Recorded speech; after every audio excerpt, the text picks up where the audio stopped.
Hello, everybody. Can you guys hear me okay? If somebody can do a thumbs up on their screen, that would be Yeah, we can hear you. awesome. Okay. So I am out for the foreseeable future, most definitely through Thanksgiving, and then we will have to see about after Thanksgiving. Let's see chats.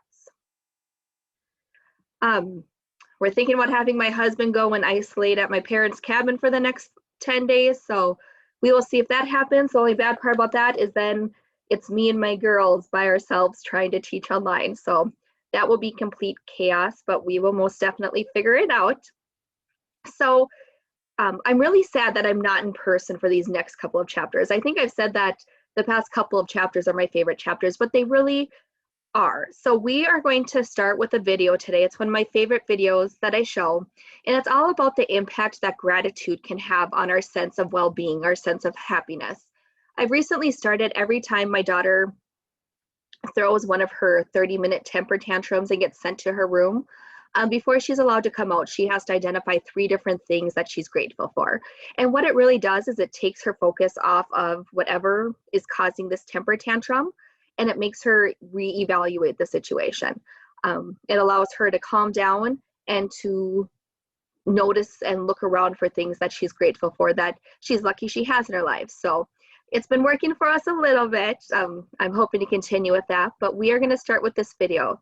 Hopefully everybody can hear it. See if it'll work.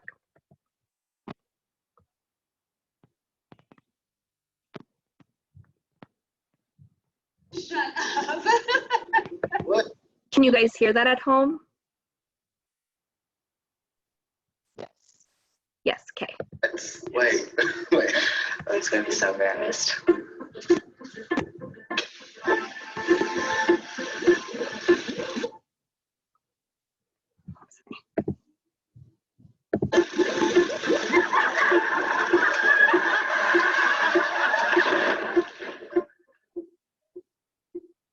What makes you happy? Having fun? Hanging out with friends? Delicious food? Making money? Well, consider this. Psychologists have scientifically proven that one of the greatest contributing factors to overall happiness in your life is how much gratitude you show. Yeah? Think about that. Go ahead and marinate on it for a second. You can thank me later if you want. It'll make you feel better according to this study. You go ahead and click on it and read it if you want. Or you can keep watching because we read it. We thought it might be fun to test out for ourselves. We gathered a selection of volunteers to act as our subjects. First, we gave them a test. They didn't know what we were looking for, but it gave us a pretty good idea of their current level of happiness. We asked them to close their eyes and think of somebody who was really influential in their life, somebody who did something really amazing or important for them. We had them write down as much as they could about why this person was so important. Now, a lot of them thought at this point the experiment was over, until we really put them on the spot. We tried to get them to call that person and read what they wrote about. Thank you, Jessica. We're going to have you call your mother. So who is that right person for you? Person is my sister, Erica. We're going to give Erica a call. Okay. Who'd you end up picking? Friend of mine, Craig Ains. Her name is Dora. My college accounting instructor. Really? Is this somebody you're still in touch with today? No, I'm assuming that he's passed on. That's a shame. Great beyond. You up for it? Yes. What would you say if we called up Dora? Oh, well, we can try, but she lives in Sweden. In Britain? Oh, no, number by heart. This is awful. That's fine. I don't know my mom's number by heart. If it's true that those who are going home are looking down on us, maybe you read my chicken scratch. Hey, sweetheart. Hey, how you doing? Yeah. You got a second? Where you at, the hotel? I am. I'm in the hotel. You scared me when you asked if I had a second or something's wrong. No, I'm on like this little TV show, and they told me to talk about the person that influenced me the most, and I picked you, and they're making me call you. They're making me call you. Oh, wonderful. Hi, you've reached Craig. I'm not here right now. At the tone, please record your message. Oh, come on. Hello? Hi, Hi. Erica. It's me. All right, so I got to read you this paragraph. Can you hear me? Yes, I can. Go ahead, All right. sweetheart. All right, the person that influenced me the most would be my mother, Marlo Dawson. She is a single mother of 2. She is a very hard worker and dedicated to her family. Hey, Craig. This is Chloe. This is going to be a funny little voicemail, so I hope you enjoy it. I'm so sorry for calling you at 4 o'clock in the morning. I have to read this to you, okay? And you can't say anything, or I don't know. You can respond, but I probably will just keep going. Okay? Is everything okay? Yes, but I have to read this out loud to you. The person who has had the biggest impact on my life outside of Jesus Christ, who is responsible for my existence, was my college accounting instructor. He had a joy and enthusiasm for his job like no other teacher I have ever known. I love her to death, and she keeps me going with positive talk. She is a woman that knows what she wants and won't give up until it is achieved. Oh, something. I don't know what I'm about to cry because it's so beautiful. I have to say that it's wonderful. I first met Craig on an independent feature film set in Whitefish, Montana. I recently have been sending Craig a lot of positive thoughts as he suffered a series of health problems. Despite his medical problems, he's continued to work and take pleasure in the small things in life, like sitting quietly with his wife, Janine, on the porch. Erica is my older sister and my best friend. Sometimes it even feels like we are twins. She's my #1 fan and my #1 supporter. She makes me happy because despite all my mistakes and my decisions, she still loves me no matter what. Your friendship is everything. And you are one of the most important person in my life. Even when she has a kid and many children, I will love her more than her kids. Okay, maybe not. I will never forget when she flew 3,000 miles at the drop of a phone call to save me from a breakup. And being blessed for having a son like you. I love you. Bye.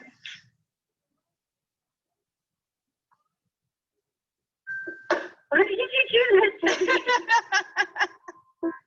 I don't know because they made me do it. Thank you for picking up. Bye, sweetie. And then they're like, here, you're going to write this letter. And then I wrote like this whole long ass letter, which, I like don't write.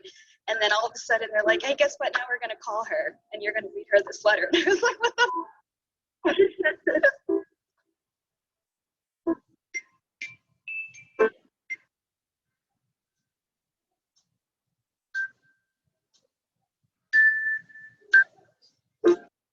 Before we let them go, we gave our subjects one more happiness test. Now we mixed up and rephrased the questions so they didn't know they were taking the same test twice. For those who took the time to actually write something down but couldn't make the phone call for whatever reason, we saw happiness increase between 2 and 4%. Good, but not exactly mind-blowing.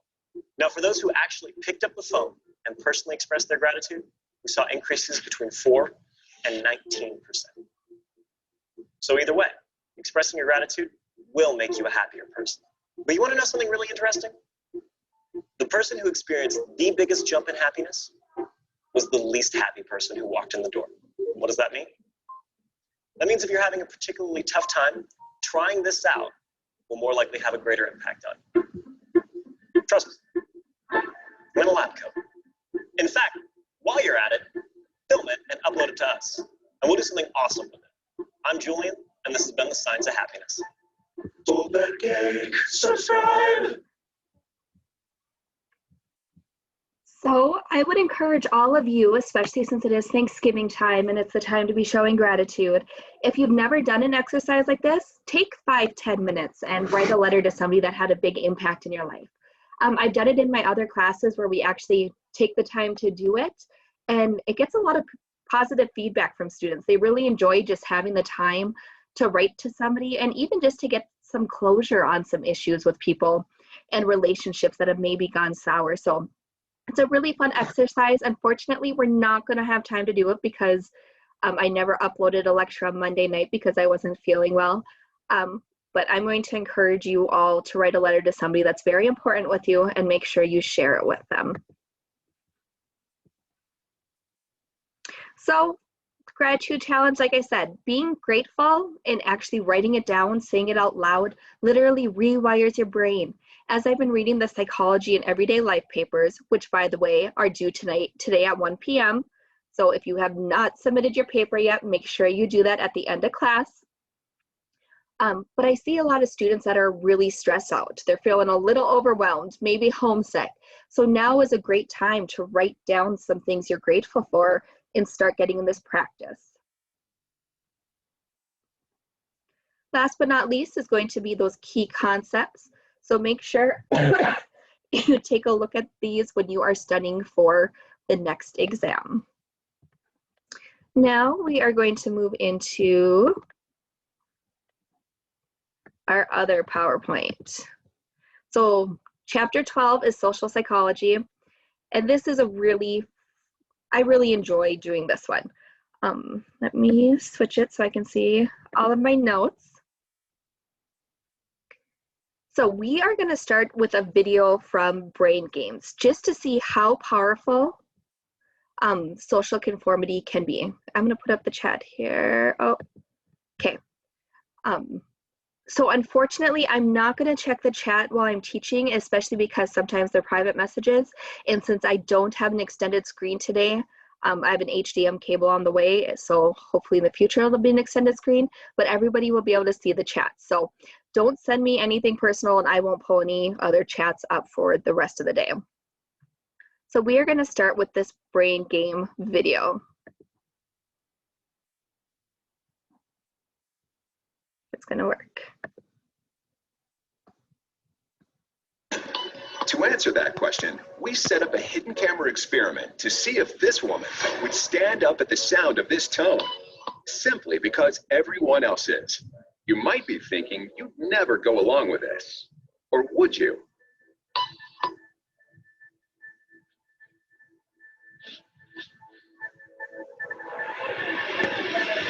After just 3 beats, and without knowing why she's doing it, this woman is now conforming perfectly to the group.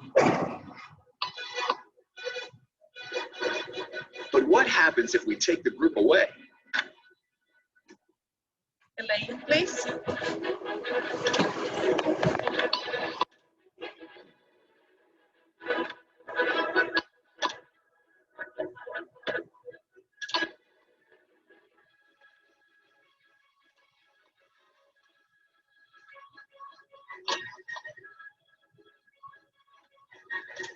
Okay, now she's alone. The crowd is gone, and nobody is watching her except our hidden cameras. What do you think she'll do?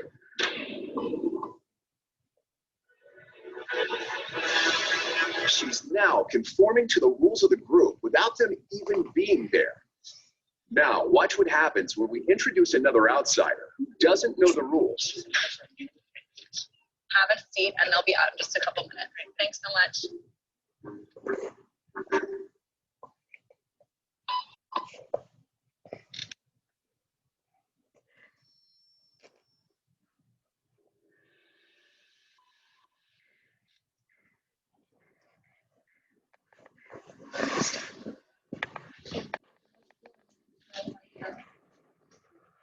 Think she'll teach the new guy what to do?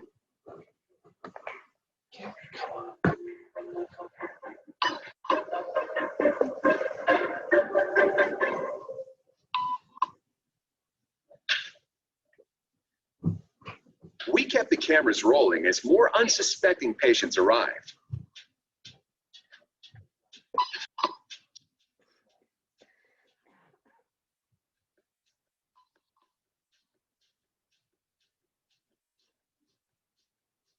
And slowly but surely, what began as a random rule for this woman has now become the social norm for everyone in this waiting room. Here to explain what's going on in their brains is Jonah Berger of the University of Pennsylvania. This sort of internalized form of herd behavior is part of what we call social learning. Starting at a very early age, when we see members of our group perform a task, our brains literally reward us for following in their footsteps. When I saw everybody stand up, I felt like I needed to join them. Otherwise, I'm like excluded. Once I decided to go with it, then I felt much more comfortable. Conformity is how we become socialized, but it can also cause us to develop bad habits or repeat past wrongs. And it's why even this rebel, who wasn't standing for any of this nonsense, eventually joined the ranks. And the only thing more shocking than seeing how easily conformity affects the way you act is that similar forces are subconsciously shaping the way you think right now.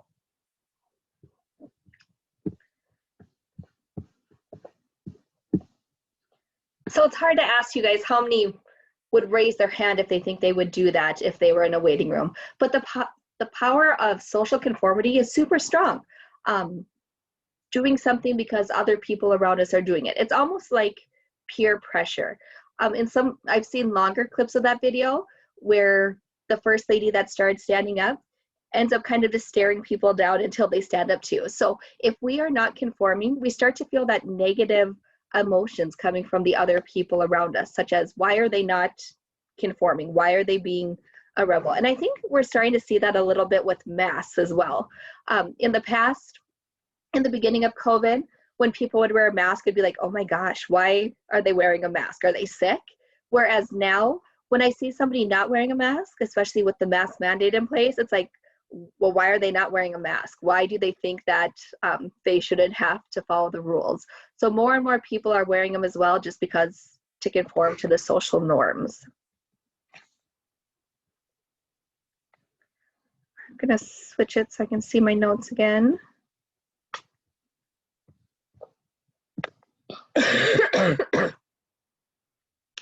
So it's really interesting. When we talk about research, people typically make pretty accurate judgments of people based on only a few seconds of observations.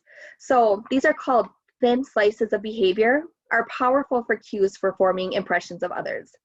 So one example of this is going to be within those first probably 30 seconds to a minute of meeting me and having me start going over the syllabus, you probably created a judgment about who I am as a person, what I'm going to be like as a professor. In 1993, when they did a research project like this, they showed students a 30-second clip of an instructor they were going to have. They had the students create an impression of that instructor, think how they're going to be in terms of ratings. And then actually, when they did the end of the semester ratings, they corresponded pretty closely to one another after just 30 seconds of watching them teach. So we make pretty quick judgments around the people around us. Body language is also a way that we can learn about other people and read general impressions about people. Facial expressions are another thing that we use to talk to people. We can tell by looking at somebody's face, their emotional state, their interest, and we can even tell trustworthiness by looking at how a person's face communicates. Recently, this is a little more difficult because when people wear masks, the only thing we're able to generally see is their eyes. We're not able to see their mouth move. Are they smiling? Are they grinning? Even their nose. Are they squinching up their nose? What type of emotions are they making with their facial expressions? So anytime an event or action occurs, we make attributions about a person's behavior. When we're talking about personal attributions, These are people's explanations for why events or actions occur that refer to people's internal characteristics, such as their abilities, traits, moods, and efforts. On the flip side of that, we also have situational attributions.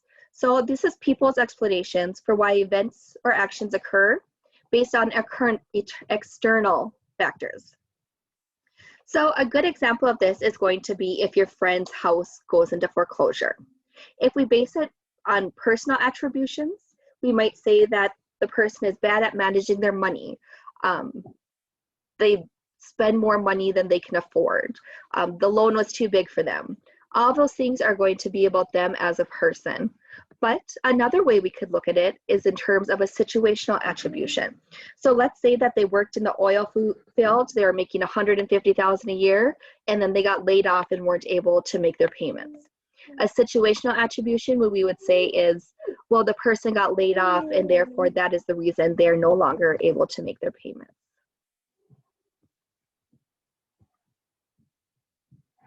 But we also have bias when it comes to attributions. We have two different fundamental errors. We have the fundamental attribution error, and with this, we explain other people's behavior based on personality traits. So if it's somebody else that's going through a situation, we base it on their personality traits. That being said, when we talk about the actor-observer bias, this is when we focus on our own behavior and we focus on the situation. So if it's happening to somebody else, we blame it on their internal traits. When it's happening to us, we blame it on external situations. Give me just one moment. I'm gonna kick the 3-year-old out of here.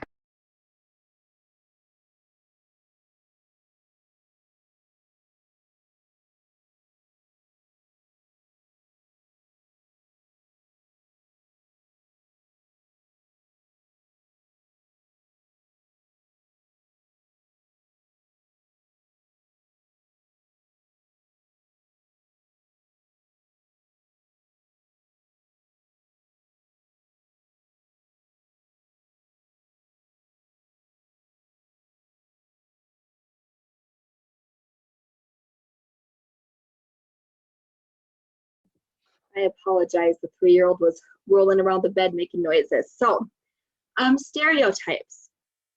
Once we develop and create a stereotype in our brain, typically we are going to maintain them. So when you think about Canadians, we think about the fact that they like hockey. And we are going to attribute that to probably most Canadians. But sometimes we make mistakes because of stereotypes. So if we look at this picture down here, this is, if I asked you what type of music she sang, what would you guess? Would you be surprised to hear that she is actually a rapper? Her name is Aquafina, and she is a well-regarded performer in the rap field. I don't listen to a lot of rap music, so I don't know of her, but I'm guessing some of you probably do know who she is.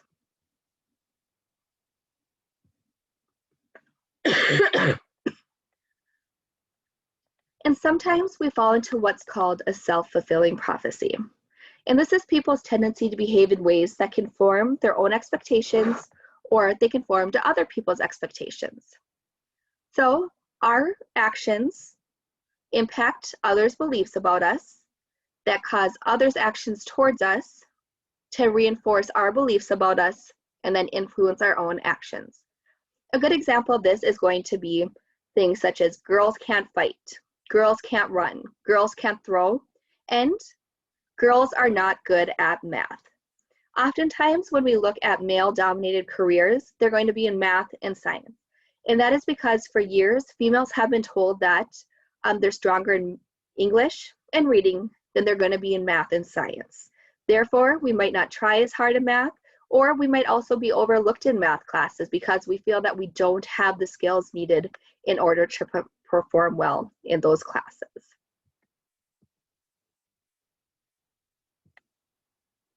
Next, we need to talk about prejudice and discrimination.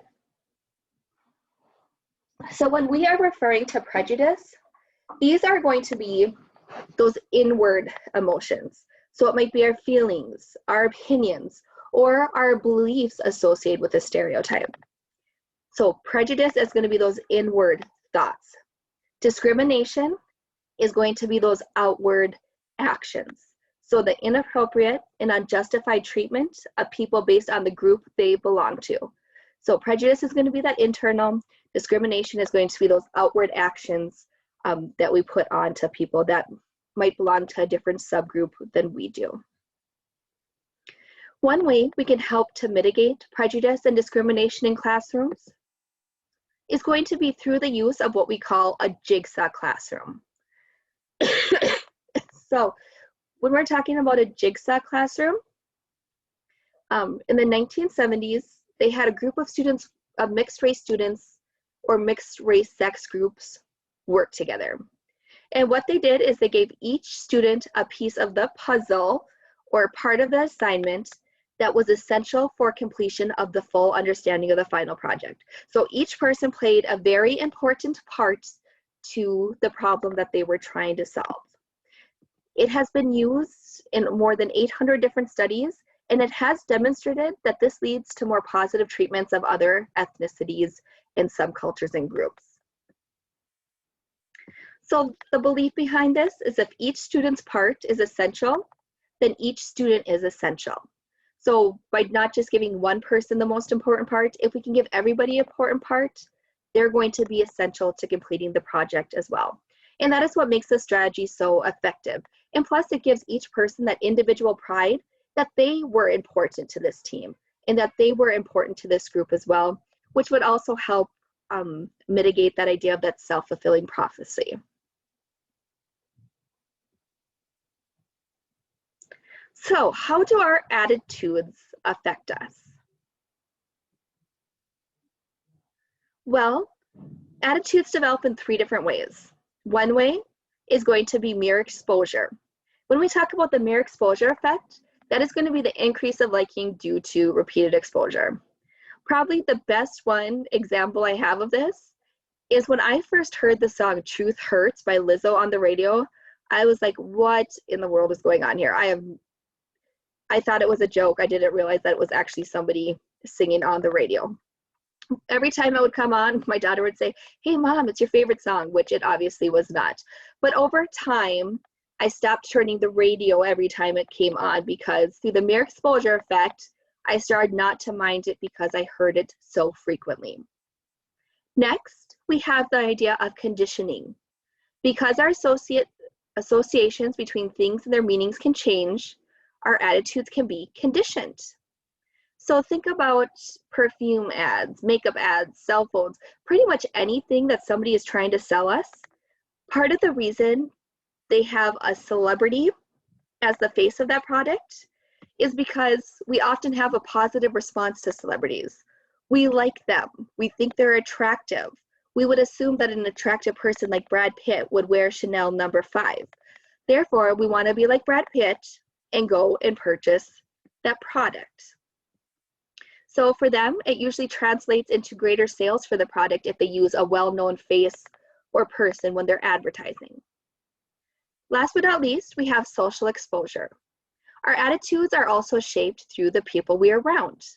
So think about caregivers, peers, politicians, and media figures can guide our attitudes about many different things. And I think right now we are seeing this in the real time, especially in terms of, I don't want to get too political in terms of whether or not you're a Trump supporter, not Trump supporter, if you're a Biden supporter.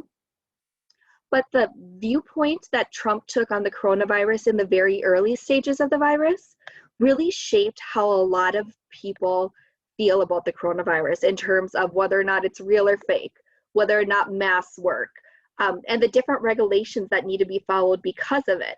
So I'm not saying that's right or wrong, but in terms of how people are responding to the coronavirus really was impacted by Trump and his political views in those beginning stages of the press conferences that they were having.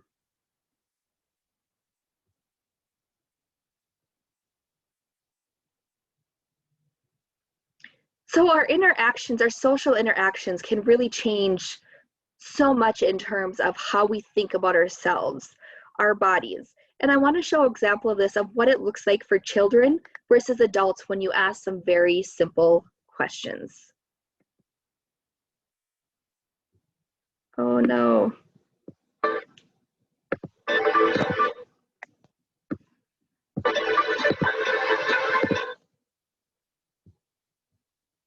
Let me see if it'll let me watch it from the beginning. Here.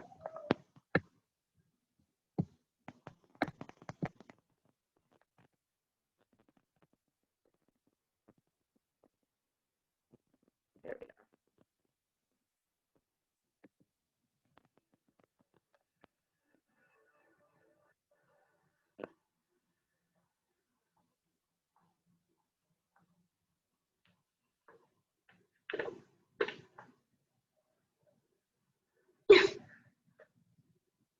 Thanks for joining us. Thanks for having me. All right, let's do this. Team Beaver, take one. Mark? So we've got one question that we want to ask you today. Okay, well, what's that question? The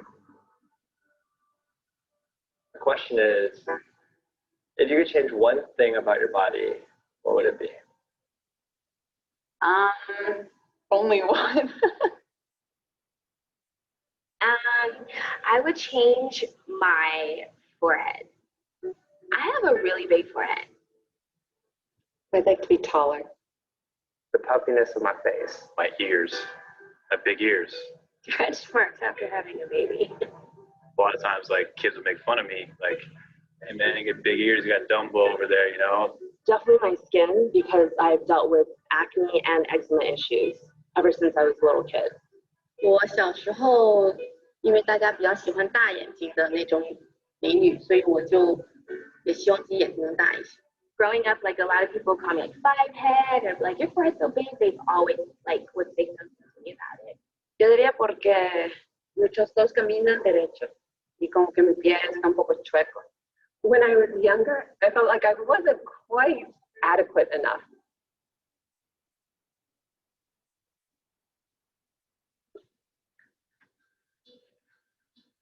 Can you sit on the chair? Yeah.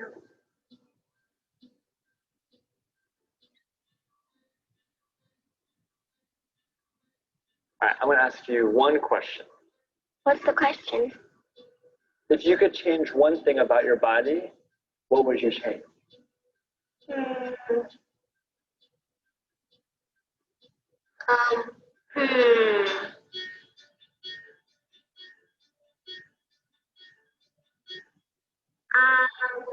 You know, have a mermaid tail. Probably like a shark's mouth. So I could eat a lot of stuff. I could have teleportation in my body. Extra pointy ears. I want legs like a cheetah so I can run faster than a cheetah. I could have wings, like fly. I don't think there's anything to change. I like my body actually. Yeah, you wouldn't change anything? Nothing else. Just a mermaid tail.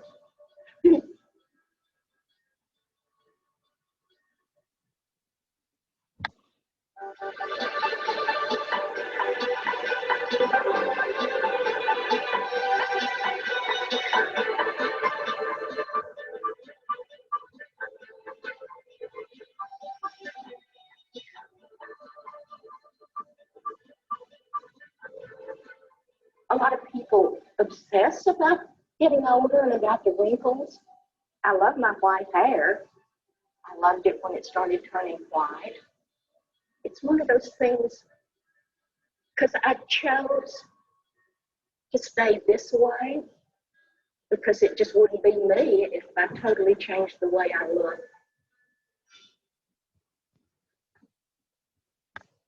Hey guys, thank you so much for watching the picture. Check out the link below. So I want, so these conversations are so much more fun to have in class because It's difficult. If anybody wants to share, great. But at what point in time do we start being dissatisfied with our bodies? Is it through the social learning and social interaction where we start to pick up these different viewpoints on what is considered beautiful, what is considered normal? I love the girl that says, I would like a mermaid tail. She likes her body otherwise, but she would take a mermaid tail because that would be kind of fun.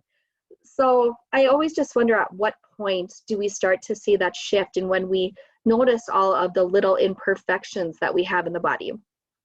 As we were looking at some of the older adults that were speaking, it all stemmed from somebody pointing it out at some point in time. So a girl was bullied because of her forehead. Kids would make fun of the guy with the big ears. His ears weren't big, but somebody at some point in time told him that his ears were big. He was made fun of, and therefore that stuck with him over time. Or the guy that said that he didn't like the puffiness of his face. His face wasn't puffy. So he had to learn that from somewhere. And that's why it's so important as for parents to be careful about how they talk about body image at home. If you have a mother at home that's always talking about how fat she is and how she needs to lose weight, that she's not skinny enough, and focusing on food, you probably are going to have children that are also like that as adults or as teenagers. They're going to feel that they're always too fat because that's just what adults say and do. So it's important to promote acceptance of your body and body love through all stages, even as adults, especially when little eyes and ears are going to be watching. So cognitive dissonance is an uncomfortable mental state due to a contradiction between two attitudes or between an attitude and a behavior. So it's kind of like do as I say, not as I do, but in your brain, you don't feel good about doing the opposite of what you say. Here's a good example of what this looks like. So the attitude, I believe people should donate blood, but if you never donated blood, you would have some cognitive dissonance going on there. Some of the ways that we can reduce this dissonance is change your attitude. You could change your attitude that giving blood is not that important. They have all the blood they need. You could change your behavior and give blood at the next blood drive. You could use just self-justification and come up with an excuse for why you don't donate blood, or you could ignore the inconsistencies. So I am one of these people that struggles with cognitive dissonance when it comes to this scenario. I believe that giving blood is super important and that everybody should donate blood, but I am not a blood donor. And part of that, I'm not going to change my attitude. I still think it's super important. I've thought about changing my behavior, but I absolutely hate getting my blood drawn. I am terrified of needles and veins in one another. So I am just not a big fan of that. So for me, I hope at some point in time to maybe change my behavior and get over that fear. But until then, I'm going to use that self-justification of I am terrified of getting my blood drawn, donating blood, and therefore at this point in time, I'm just not going to do it. So how do other people influence us?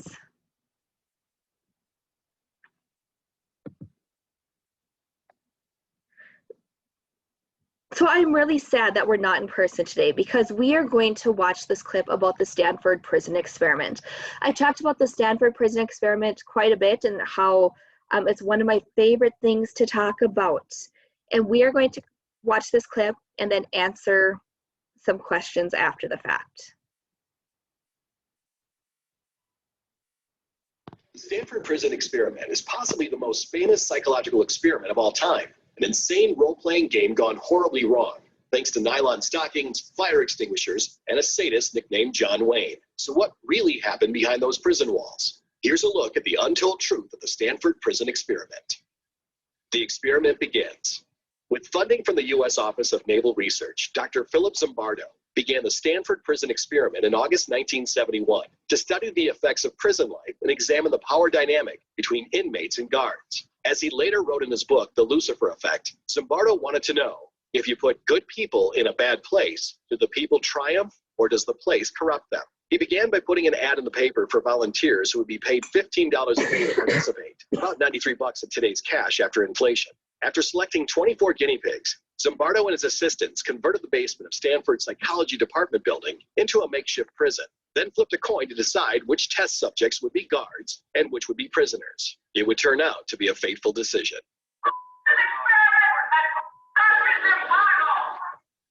Welcome to prison. The experiment began when real-life cops pretended to arrest the students playing prisoners. They were hauled to the actual Palo Alto Police Department, booked, fingerprinted, and then blindfolded and tossed in a holding cell. Once they were transferred to the fake prison, things got a lot worse. The prisoners were ordered to strip naked, doused with a spray, forced to wear dress-like garments without underwear, and nylon stockings as hats, and fit with a chain locked around one ankle. The students playing guards were also encouraged to make up their own rules, leading to 17 strict guidelines the prisoners were forced to live by.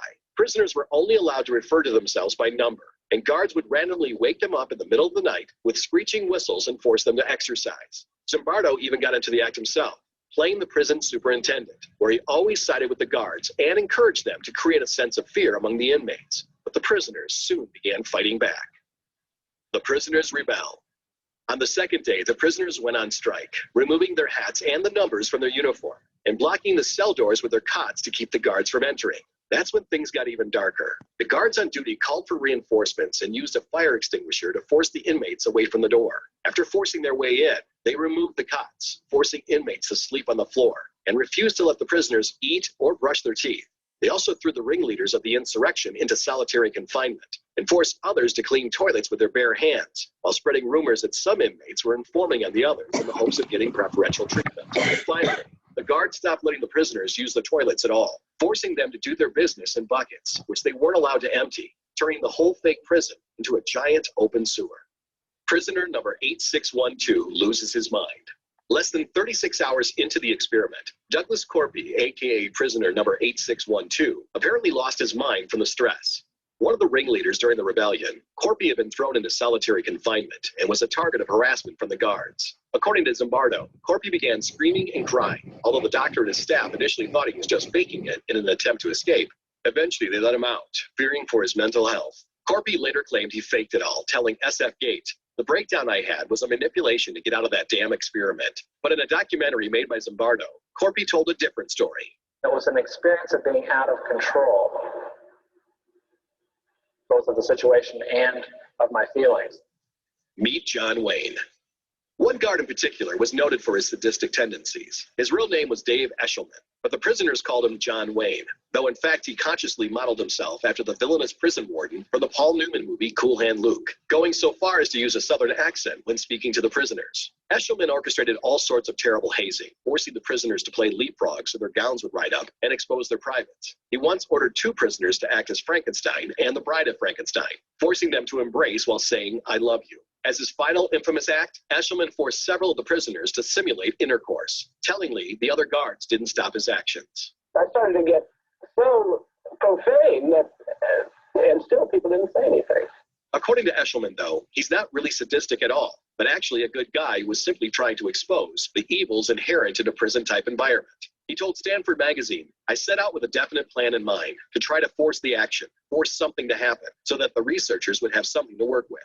From Eshelman's perspective, any blame lies with Zimbardo. Nobody was telling me I shouldn't be doing this. The professor is the authority here. He's the prison warden. He's not stopping me. Things fall apart. Over the course of less than 1 week, 5 students playing prisoners had to be released due to severe psychological issues caused by the abuse of their guards. Perhaps the worst was the case of prisoner number 819, who broke down weeping. When Zimbardo allowed him to rest in a nearby room, however, the prison guards lined up all the other inmates outside the door and forced them to chant, "Prisoner number 819 did a bad thing," over and over again, until the poor guy was reduced to a blubbering wreck. Prisoner 819 did a bad thing. Prisoner 819 did a bad thing. He was eventually replaced by a new guinea pig, prisoner number 416, who was so horrified by what he saw in the prison, he immediately staged a hunger strike in protest. Guards responded by tossing him into solitary confinement. The experiment had gone off the rails, and the only man who could stop it had lost all perspective. As Zimbardo put it himself, "I had become the superintendent of the Stanford County Jail. That was who I was. I'm not the researcher at all." Luckily, someone with perspective showed up on day 5. Zimbardo's then-girlfriend, Christina Maslach, was an assistant professor at Berkeley. After showing up to help with the experiment, she was appalled to see the prisoners chained together with paper bags over their heads. She confronted him that night. We had a long argument. At the end of it, he then decided, this is it, I've got to shut down the prison. And so then the next day, everything stopped.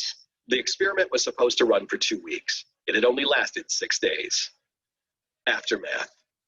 Shortly after the experiment ended, the horrific uprising in Attica prison took place, thrusting Zimbardo and his research into the spotlight. Researchers are still arguing about what it all means. Zimbardo himself has said it goes to show how normal people can be turned evil by circumstance, telling the BBC, "The study is the classic demonstration of the power of situations and systems to overwhelm good intentions of participants and transform ordinary, normal young men into sadistic guards." Others aren't so sure, as some critics think Zimbardo unintentionally skewed his results with his methods, which may have attracted participants who are much more aggressive and less empathetic than the general populace.